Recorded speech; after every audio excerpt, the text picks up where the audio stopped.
और तुमको अगर बर्दाश्त नहीं है हमारा मजहब तो तुम कहीं और चले जाओ, क्योंकि वो जरा सी बात पे कहते हैं ना पाकिस्तान चले जाओ। भैया तुम्हें मौका नहीं मिला था पाकिस्तान जाने का, हमें मौका मिला था, हमने रिजेक्ट किया है उसे पाकिस्तान जाने का, इसलिए हम नहीं जाएंगे। जिसको भेजने का शौक है वो चला जाए।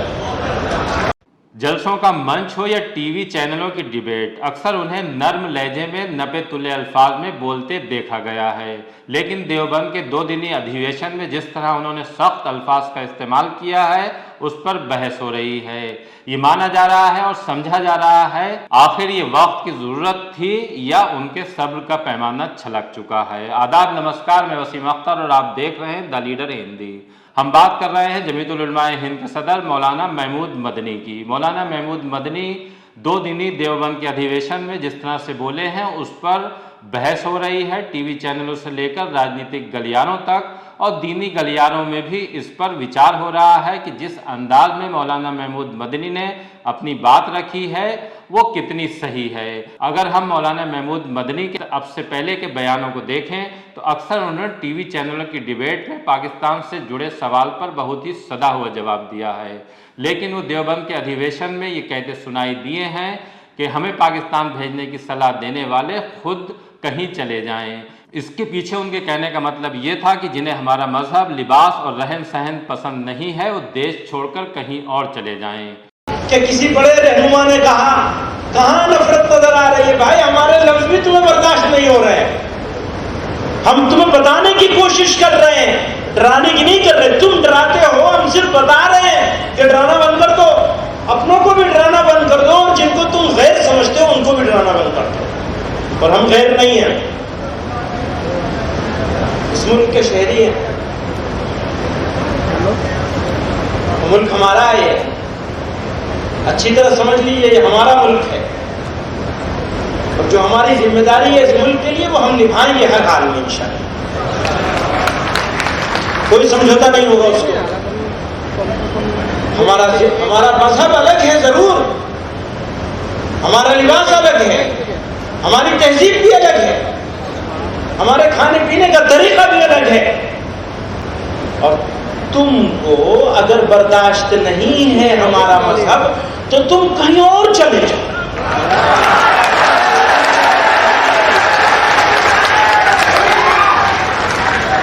भेजना नहीं है किसी को, भेजना नहीं है किसी को, क्योंकि वो जरा सी बात पे कहते हैं ना पाकिस्तान चले जाओ।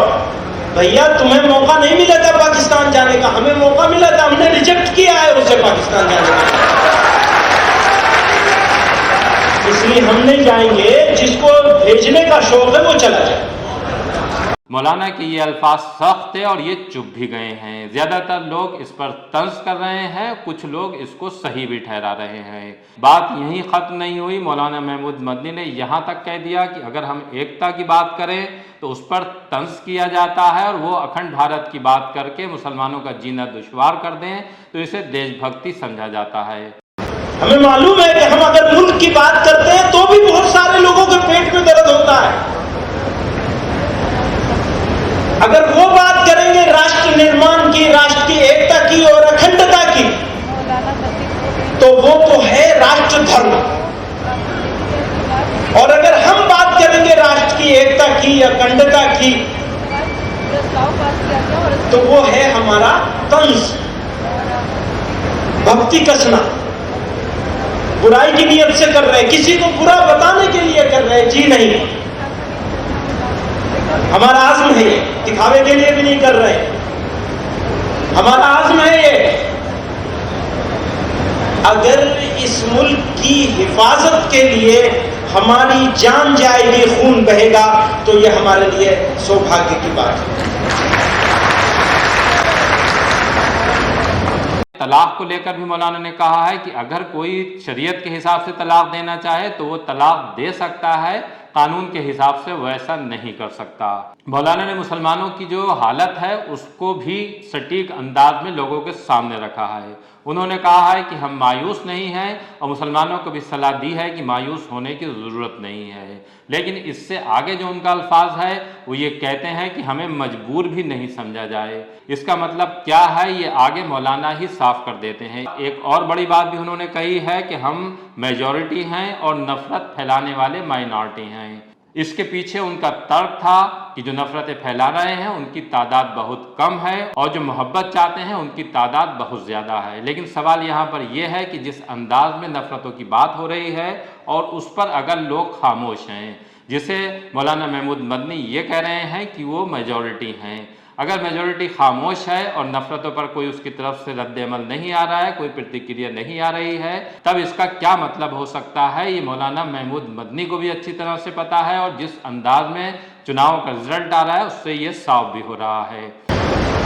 किसी को जवाब देना, ये बेवकूफ लोग हैं वो जिनको जवाब दे रहे हैं, वो वैसे भी माइनॉरिटी में है। जो लोग नफरत का बाजार गर्म कर रहे हैं असल में वो माइनॉरिटी में है।